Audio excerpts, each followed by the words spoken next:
Pensem comigo numa coisa. Um país inteiro, à beira da fome mesmo, com a economia em colapso total. Agora, imaginem esse mesmíssimo lugar, poucas décadas depois, se tornando a nação com a maior renda per capita do planeta. Parece o roteiro de filme, né? Mas não é. Essa é a história real do Catar. E a grande pergunta é: como foi possível essa virada, essa metamorfose inacreditável? É o que vamos desvendar hoje. Olhando essas duas imagens lado a lado, o contraste é impressionante. A pergunta é quase óbvia. Como um lugar sai da miséria absoluta e se torna um dos mais ricos do mundo num piscar de olhos? Bom, a resposta não é um milagre não. Foi uma série de apostas de altíssimo risco e, principalmente, uma decisão extremamente ousada de investir tudo num recurso que, na época, o mundo inteiro achava que não valia quase nada. Para a gente entender essa transformação de perto, vamos seguir a jornada do Catar em 5 grandes atos. Primeiro, a pobreza das pérolas. Depois, a chegada do petróleo. Em seguida, a aposta arriscadíssima no gás.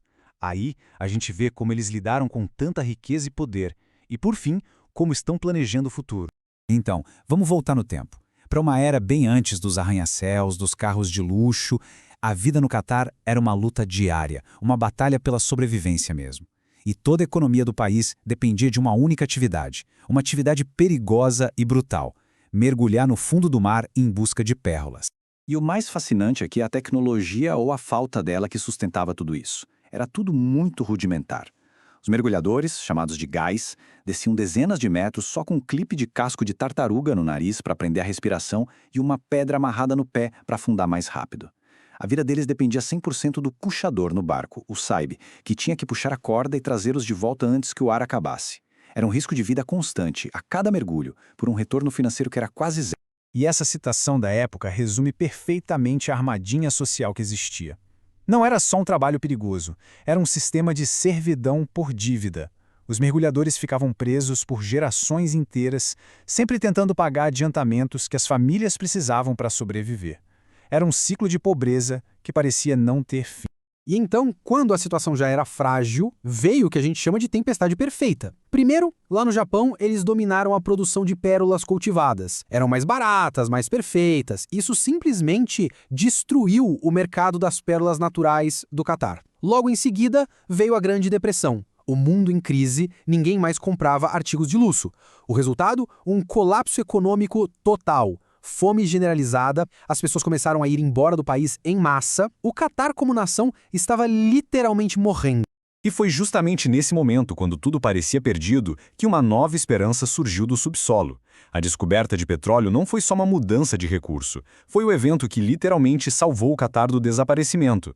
Mas olha, a salvação não foi imediata, não. Esse cronograma mostra uma década inteira de uma espera agonizante. O petróleo foi descoberto em 1939. Mas aí estourou a Segunda Guerra Mundial e parou tudo. Os poços foram cimentados, fechados, e o país teve que esperar até dezembro de 1949 para que a primeira gota de receita finalmente chegasse. Uma década de espera. E assim que o dinheiro do petróleo começou a entrar, ele foi usado para construir um país inteiro do zero. Onde antes só existia areia, de repente surgiram as primeiras escolas, os primeiros hospitais, um aeroporto. Foi a faísca que deu início à grande transformação, tirando as pessoas do deserto e dando origem às cidades que vemos hoje. Mas o Catar não queria ser só um espectador passivo, recebendo royalties. Inspirado por o sentimento nacionalista que estava varrendo a região, o governo fez uma jogada muito ousada para tomar o controle total dos seus recursos. E foi um plano executado em menos de 5 anos. Eles foram de parceiros minoritários a donos de 100% do próprio petróleo.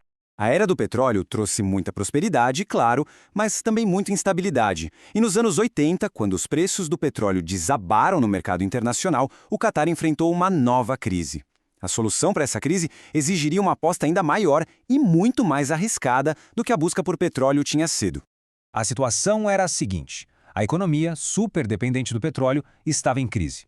E eles sabiam que tinha um campo de gás natural gigantesco, o North Field, que tinha sido descoberto anos antes. Só que tinha um problema. Naquela época, gás natural era visto quase como lixo, um subproduto perigoso do petróleo, caríssimo para transportar.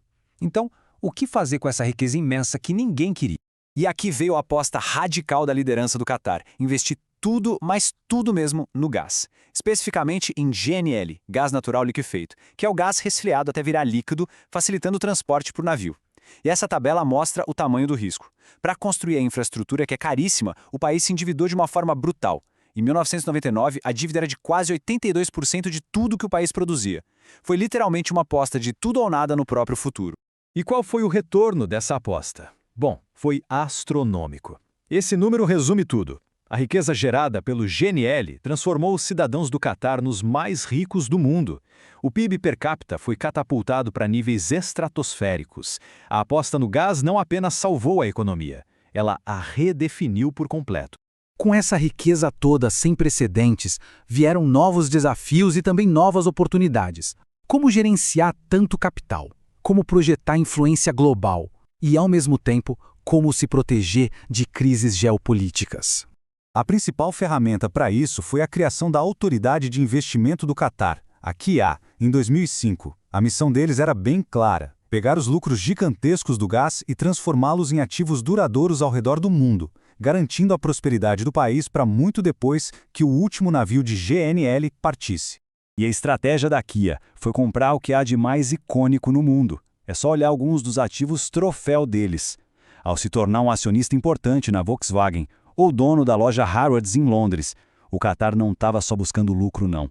Estava comprando um assento na mesa das grandes decisões econômicas e políticas globais. E essa influência toda foi testada para valer em 2017, quando seus vizinhos impuseram um bloqueio total por terra, mar e ar. A resposta do Catar mostrou a resiliência que foi construída ao longo de décadas.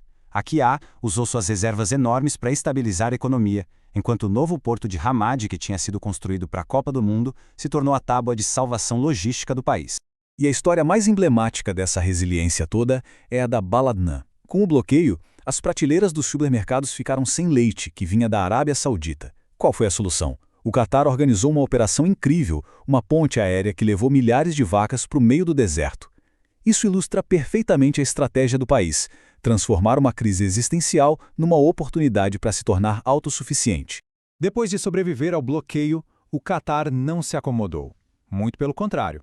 Eles estão executando agora um plano audacioso para dobrar a aposta no gás e, com isso, garantir seu domínio econômico por muitas e muitas décadas. O coração dessa estratégia é a expansão do North Field. Esse gráfico aqui mostra a escala massiva do projeto. Num mundo desesperado por energia, especialmente depois da crise na Europa, o Catar está aumentando sua capacidade de produção de GNL em quase 85%. Isso vai gerar um novo superciclo de receitas para financiar a próxima fase de desenvolvimento do país. E o que torna a posição do Catar tão poderosa é a sua estabilidade financeira. O que a gente vê aqui é algo crucial: o preço de equilíbrio do petróleo. Ou seja, quanto o barril precisa custar para que o governo não tenha prejuízo. Compare o do Catar com o da Arábia Saudita. Com um custo tão baixo, o Catar consegue prosperar mesmo quando os preços da energia caem, o que é uma vantagem gigantesca na região. Assim, a jornada do Catar de quase desaparecer do mapa para se tornar uma superpotência de energia é uma verdadeira aula sobre risco, visão e estratégia. Eles se tornaram mestres em usar a riqueza do Estado para garantir sua sobrevivência e seu poder. Mas a aposta final, a mais difícil, ainda está na mesa. Com todo esse dinheiro do gás, eles vão conseguir criar uma economia que não dependa mais dele, uma economia de tecnologia, turismo, conhecimento que consiga prosperar sozinha. Essa é a pergunta de trilhões de dólares que vai definir o próximo capítulo da história incrível do Catar.